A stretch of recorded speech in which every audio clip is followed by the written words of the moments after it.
Emily Carter had always lived a life of comfort. As the only daughter of Richard Carter, a wealthy businessman, her days were filled with luxury, beauty, and admiration. She was admired not only for her father's fortune but for her own charm. Her long blonde hair framed a face so radiant that people often turned their heads when she entered a room. Despite her privileged life, Emily longed for something different, something real, something beyond the glittering walls of her family's mansion. One summer morning, she felt restless. The city was loud, suffocating with parties, meetings, and endless routines. She wanted silence, nature, and freedom. Without telling anyone except her driver, she planned a short trip to explore the countryside. But when she reached the edge of the forest, something stirred inside her. She asked the driver to stop. "I want to walk a little," she said softly. Her driver hesitated. "Miss Carter, it's not safe. These areas are strange, and—" "I'll be fine," she interrupted with a smile. "It's just a small walk. Wait here." But curiosity pulled her deeper and deeper into the green world. She wanted to breathe the air, hear the birds, and feel the freedom of being far from her protected, gilded life. The tall trees whispered like they were sharing secrets with the wind. Suddenly, she realized she had gone too far. The sound of the road vanished, the trees thickened, and the path behind her disappeared. Her heartbeat quickened. She looked around, but every direction looked the same. She was lost. Before panic could fully settle in, a sharp voice cut through the silence. "Well, what do we have here?" She turned and saw three rugged men stepping out from behind the trees. Their clothes were torn, their faces rough, their eyes filled with greed. They were robbers, hungry for anything they could take. "Such a fine young lady," one sneered. "Wearing gold earrings, a diamond watch, seems fortune has walked into the jungle today." Emily's heart pounded. "Please, let me go," she whispered, her voice trembling. But they only laughed. One of them grabbed her arm, making her cry out. The others closed in, circling her like wolves. At that moment, just when she thought there was no escape, another voice echoed, firm, calm, yet filled with authority. "Leave her." From the shadows, a young man stepped forward. He was tall, his broad shoulders strong beneath a simple shirt, his dark eyes sharp yet steady. His presence alone silenced the robbers for a moment. "And who are you to command us?" One of them spat. The young man's lips curved in a slight smile. "The one who will break your bones if you touch her again." The robbers roared with laughter and lunged at him. But he was faster. His fists flew with precision, his movements quick as lightning. One robber fell to the ground groaning, another was struck across the jaw, and the third stumbled back in shock. Within minutes, the attackers fled into the forest, cursing and nursing their wounds. Silence returned, broken only by Emily's shaky breathing. The young man turned to her. "Are you all right?" She looked into his eyes, so steady, so kind, and for the first time that day, she felt safe. "Yes, thanks to you. My name is Ethan Miller," he said gently. "You shouldn't be here alone. Come, let me guide you to safety." The night in the jungle. But the forest was vast, and by the time they tried to retrace the path, night had fallen. The jungle grew darker, filled with strange sounds, owls calling, leaves rustling, the distant cry of wild animals. Fear clutched Emily again, but Ethan remained calm.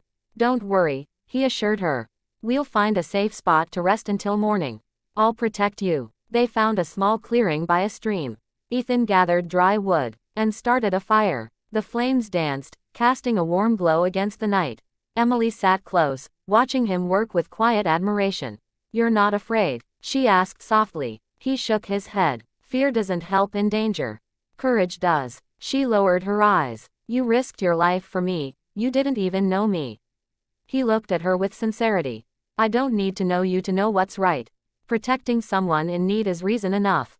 Her heart stirred at his words. She had met countless men in her city life, rich suitors with expensive cars, polished manners, and empty words. Yet here was a simple young man, with no riches, but with something greater, honor. As the night deepened, Ethan offered his jacket for her to rest. She hesitated but finally accepted, touched by his kindness. Under the stars, she whispered, "Thank you, Ethan, you've given me more than safety tonight. You've given me faith." A new dawn. When the sun rose, Ethan led her carefully back through the forest. Hours later, they finally reached the road.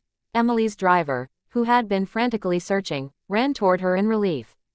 Miss Carter, thank God you're safe. Emily turned to Ethan, her eyes lingering as if she didn't want to leave. Will I see you again? She asked. Ethan smiled faintly. The world is wide, Emily. But if destiny wills it, you will.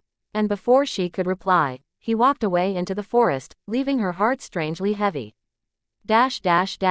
Confession to her father. Back home, Richard Carter rushed to embrace his daughter. Tears filled his eyes as Emily told him everything, the robbers, her fear, and the brave young man who saved her. Father, she said softly, I owe him not just my safety, but my heart. I don't know why, but I can't stop thinking of him. Richard was silent for a long moment. Then he nodded. If he is the man who protected you, then he deserves to be found. A man like that is rare. The search. Days later, Richard Carter's men searched the nearby villages. Finally, they found Ethan Miller living in a modest home, helping his widowed mother and working honestly to support his family. When Richard arrived, Ethan was surprised but respectful. You saved my daughter, the wealthy man said with gratitude. Tell me, what do you want in return? Ethan shook his head firmly. I want nothing, sir. I only did what was right. But Emily, who had come along, stepped forward. Her heart raced as she whispered, and what if what I want is you? Ethan froze, staring at her with disbelief. Richard looked at them both, then smiled. My daughter has chosen, and I can see why. The wedding of hearts. Soon, the Carter mansion was alive with celebration.